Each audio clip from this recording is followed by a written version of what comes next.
Bien alors petite précision sur cette accélération dans les expressions. Donc la vitesse au carré ce sera la vitesse donc, du satellite. Alors attention aux unités. Hein. La vitesse il faudra l'exprimer en mètres par seconde. R correspond au rayon de la trajectoire en mètres. Hein, donc c'est la distance entre le centre de la Terre ici et le satellite. D'ailleurs, c'est la même chose que la distance tout à l'heure, hein, la force gravitationnelle. La distance entre O et S, c'est aussi finalement, vous voyez ici, ça va correspondre au rayon de la trajectoire. Et puis, dv sur dt, donc dv sur dt, c'est bien la dérivée de la vitesse par rapport au temps. Alors, troisième point, et ça va être la conclusion de cette étude, c'est l'application de la deuxième loi de Newton. Alors la deuxième loi de Newton, eh bien elle dit, on l'appelle aussi le principe fondamental de la dynamique. Je vous mettrai quelques liens vers des vidéos que j'ai déjà fait sur la deuxième loi de Newton. La deuxième loi de Newton, elle dit que dans un référentiel galiléen, ce qui est le cas ici, eh bien la masse d'un objet multipliée par son accélération est égale à la somme des forces qui s'appliquent à cet objet. Donc finalement, alors somme des forces, cette somme des forces, hein, c'est ce qu'on appelle la résultante des forces. Donc je vous mets un lien vers une vidéo où j'expliquais en détail ce qu'est la résultante des forces. La résultante des forces, c'est on fait la somme des forces qui sont appliquées à un objet. Alors si j'applique cette loi de Newton au satellite, eh bien ce sera donc la masse du satellite multipliée par son accélération qui sera égale à la somme des forces appliquées au satellite. On a dit que le satellite il était soumis uniquement à la force gravitationnelle. Donc dans cet exercice, eh bien ce sera tout simplement la force F. Donc vous voyez que là, cette deuxième loi de Newton dit que l'accélération du satellite et la force gravitationnelle en fait seront des vecteurs proportionnels. Il y a un coefficient de proportionnalité entre les deux. Ce coefficient de proportionnalité, c'est la masse du satellite qu'on exprimera en kilogrammes. Alors, ce qui est intéressant maintenant, c'est de comparer et de remplacer les expressions de l'accélération et de F. Alors, regardez ici, si je reprends, c'est encore sur l'écran, l'accélération. Vous voyez que le vecteur accélération, il a deux coordonnées, une coordonnée selon n et une coordonnée selon t. Et la force gravitationnelle, elle, a uniquement une coordonnée selon la normale. Alors, si on écrit ça un petit peu différemment. Alors, je vais changer de page. Si on écrit ça différemment.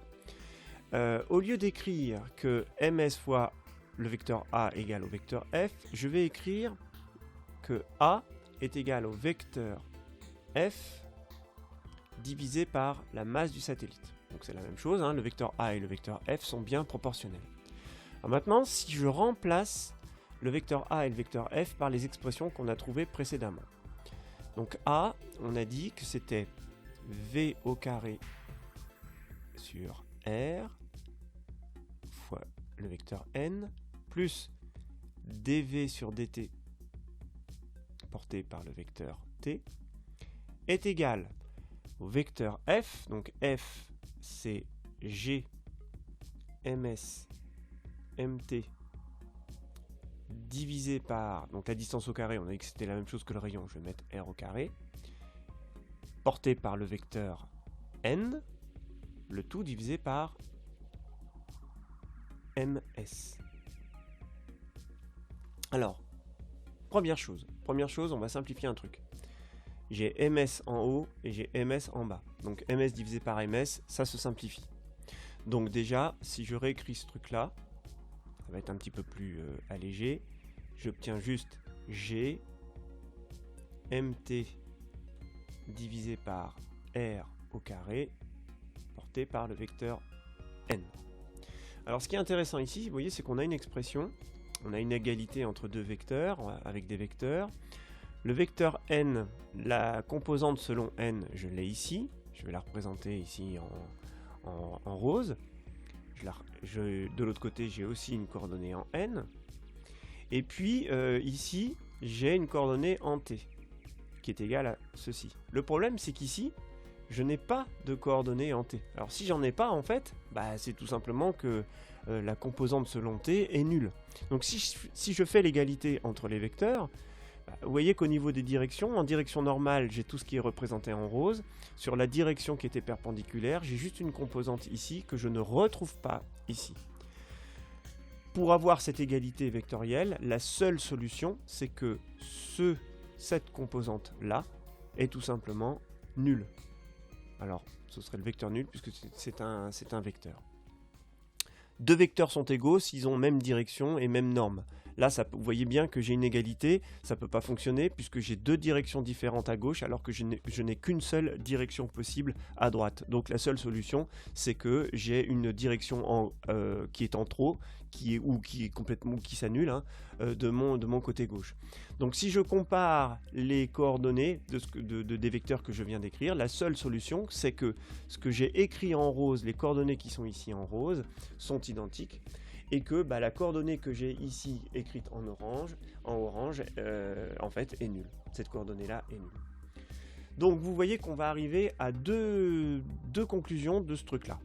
Si je fais l'égalité de ce qui est écrit en rose, ça voudrait dire que cette coordonnée v carré sur r, elle est égale à g mt divisé par r au carré. Ça, c'est ce que je sors de l'égalité de mes deux composantes que j'ai écrites en rose. Maintenant, qu'est-ce que je viens de dire sur la composante là orange? Donc ici, évidemment, j'en ai pas. C'est comme si j'avais, je répète, ici, c'est comme si j'avais 0 fois t. Donc ça veut bien dire que ce dv sur dt, en fait, est égal à 0. Sinon, l'égalité, elle ne peut pas fonctionner. Voilà. Alors ici, on va avoir une conclusion, une première conclusion. C'est que si la dérivée de la vitesse est nulle, en mathématiques, vous savez qu'une dérivée est nulle lorsque la fonction est constante. Donc si la dérivée de la vitesse par rapport au temps est nulle, ça implique une chose, ça implique que la vitesse du satellite, elle est constante.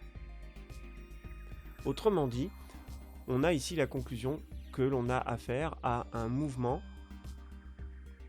Alors comme on a dit que c'était un cercle circulaire, et qui est uniforme, puisque la vitesse est constante. Donc là, on vient de démontrer, par cette égalité que j'ai écrite en orange, que le mouvement du satellite est circulaire et uniforme. Et ça va très bien avec les lois de Kepler qu'on a vues dans la vidéo précédente, puisqu'on avait dit dans la loi de Kepler que sur une trajectoire elliptique, la vitesse varie.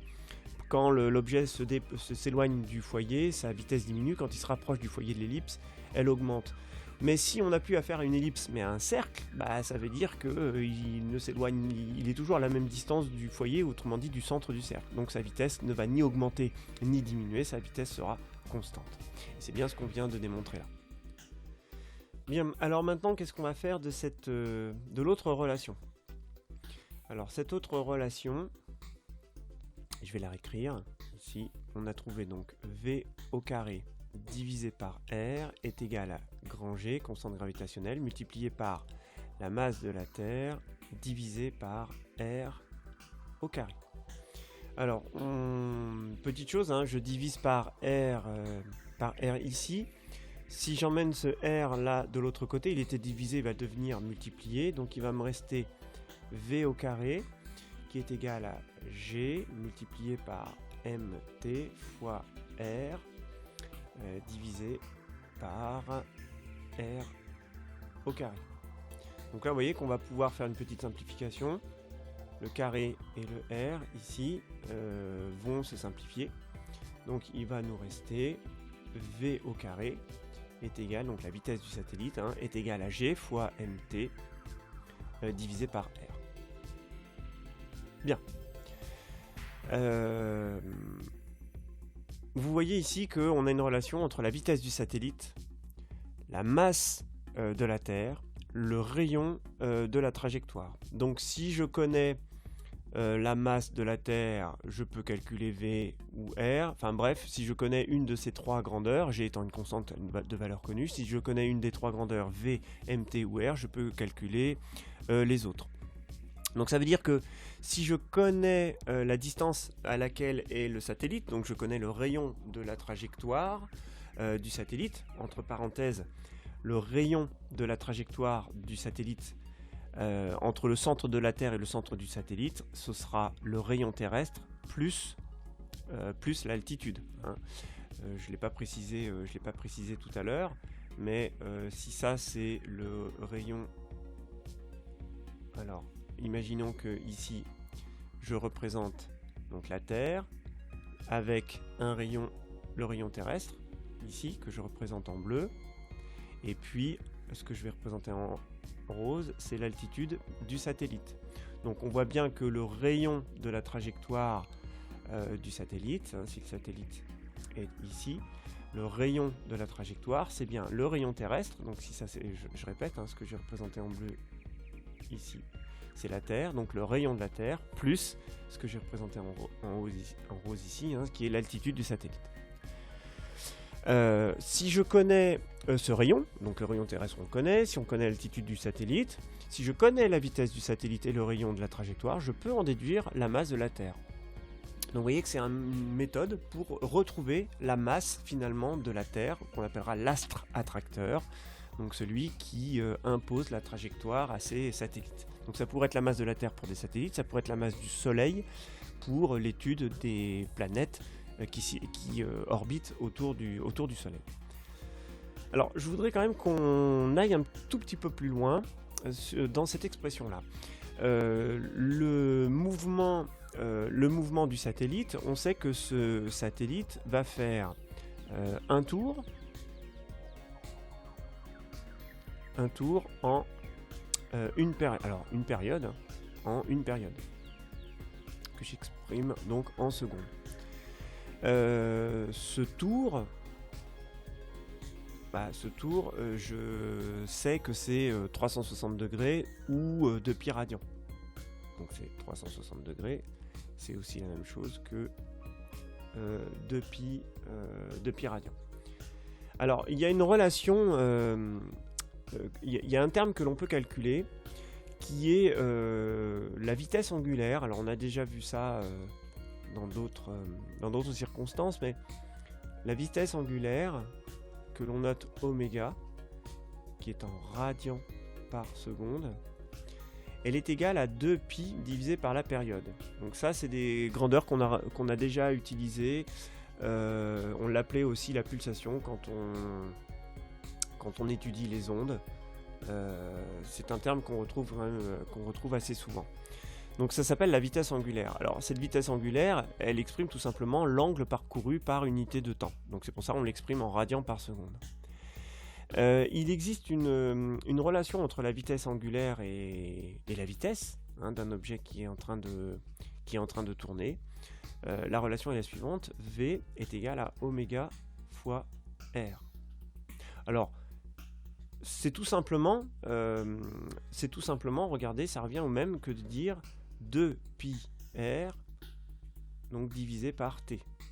Cette relation, on peut facilement la retrouver même si vous n'utilisez pas la vitesse angulaire. Pourquoi ?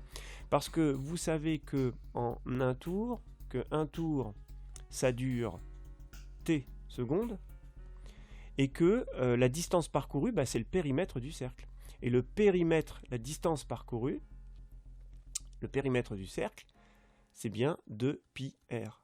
Donc si je veux calculer une vitesse, vous vous rappelez bien que dans le cas d'un mouvement uniforme, la vitesse, c'est la distance sur le temps. Donc 2 pi r sur t. Donc on retrouve bien ce 2 pi r sur t. Alors maintenant, regardez, ce qui devient intéressant, c'est que je vais repartir de la relation qu'on a trouvée tout à l'heure. Donc v au carré est égal à grand G mt sur r. Et je vais remplacer V par l'expression qu'on vient de trouver ici, 2 pi r sur t. Donc on va arriver à 2 pi r sur t. Mais attention, la vitesse elle est au carré, donc tout ça au carré. Et puis on va développer un petit peu tout ça. Alors, G, MT sur R, ça j'y touche pas. De l'autre côté, j'ai tout ça qui est au carré. Je vais supprimer les parenthèses. Le carré s'adresse à chaque terme de ce que j'ai entre parenthèses. Donc on va avoir 2 fois 2, 4. Pi, il est au carré. R, il est au carré. Et donc T, il est au carré. Alors regardez, le R qui est ici, je vais l'emmener de l'autre côté. Il était divisé, il va devenir multiplié. La relation, donc je vais multiplier en haut par grand R. Donc je réécris G MT sur... Alors, pardon, je vais un peu trop vite, je vais n'importe quoi. G, alors le R je l'ai emmené, donc je ne l'ai plus. Ça me fait G fois la masse de la Terre est égal, le R est parti de l'autre côté, j'avais déjà un R carré fois R, ça fait R au cube. Donc 4 pi au carré, R au cube, divisé par T au carré. Et maintenant, le 4 pi carré, qui était ici, je vais l'emmener de l'autre côté. Il était multiplié, va donc devenir divisé. On va donc arriver à G multiplié par MT divisé par 4 pi au carré est égal, il me reste quoi? R au cube divisé par T au carré. Voilà à quoi on arrive. Et ça, normalement, ça doit vous rappeler un truc.